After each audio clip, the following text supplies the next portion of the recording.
వెనకాల 6 ఎకరాలు ఉన్నవాడే గజ గజ గజ వణుకుతున్నాడు. ఇంకా డబ్బు ఎలా సంపాదించాలి, డబ్బు ఎలా పొదుపు చేయాలి, మనకి సొంతంగా సెంటు భూమి కూడా లేదు. డబ్బు ఎప్పుడొస్తే ఎప్పుడు వచ్చి పెడదామని ఉంటది. మనం పొదుపు చేద్దామన్నా మన చేతిలో ఉండదులే. వెనకాల మన తాతలు ఏమైనా పెట్టిపోయారా అంటే అది కూడా లేదు. అప్పుడప్పుడు అనుకుంటూ ఉంటాం కదా, ఒకవేళ పెట్టి వెళ్తే మనం ఇలా ఉంటామా ఏంటి, రాజ్యాలా బతుకుదు అని. సర్లే, మీ మనవాళ్ళ కోసమైనా కొంచెం కష్టపడాలి. నేను కష్టపడింది మా మనవాళ్ళకి ఎందుకు దొబ్బెడతాను అనుకుంటారా? అప్పుడు కూడా మీ తాత మా తాత అలా అనుకుని ఉంటాడు.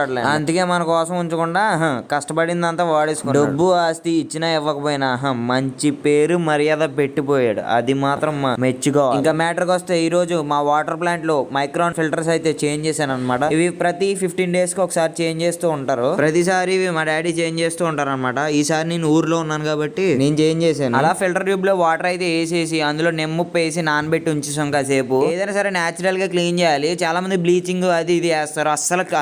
అస్సలు యూజ్ చేయకూడదు వాటర్ ప్లాంట్ క్లీనింగ్ లో. కొత్త మైక్రాన్ ఫిల్టర్స్ అయితే అందులో పెట్టేసి ప్లాంట్ కి అయితే ఫిట్ చేసాను, లెఫ్ట్ రైట్ కూడా. ఎంతగా మాది ఏ ఊరు అనుకుంటారు, కోనసీమ మౌడిగుద్దురు మండలం మగటపల్లి. ఎవరైనా సరే ఈ వేలో వస్తే మంచినీళ్ళు తాగెళ్ళండి, మర్చిపోకండి. ఇంతకీ మా వాటర్ ప్లాంట్ నేమ్ చెప్పలేదు కదా, కాటన్ డ్రింకింగ్ వాటర్. ఈ నేమ్ పెట్టడానికి వెనకాల పెద్ద చరిత్ర ఉందిలే గానీ అది నెక్స్ట్ వీడియోలో చెప్తాను. నేను ఇంకా ఊర్లో 15 రోజులు అయితే ఉంటాను. ఈలోగా కోనసీమ అందాలు అన్ని క్యాప్చర్ చేసి మీకు చెప్తూ ఉంటాను. ఓకే, ఎప్పటికప్పుడు అప్డేట్ ఇస్తూ ఉంటాను. మన పేజ్ ని ఫాలో అప్ చేసేయండి. ఎంతైనా కోనసీమ అందాలు చూడాలంటే అదృష్టం ఉండాలి. మీరేం కంగారు పడక, ఆ అదృష్టాన్ని నేను తీసుకొస్తాను.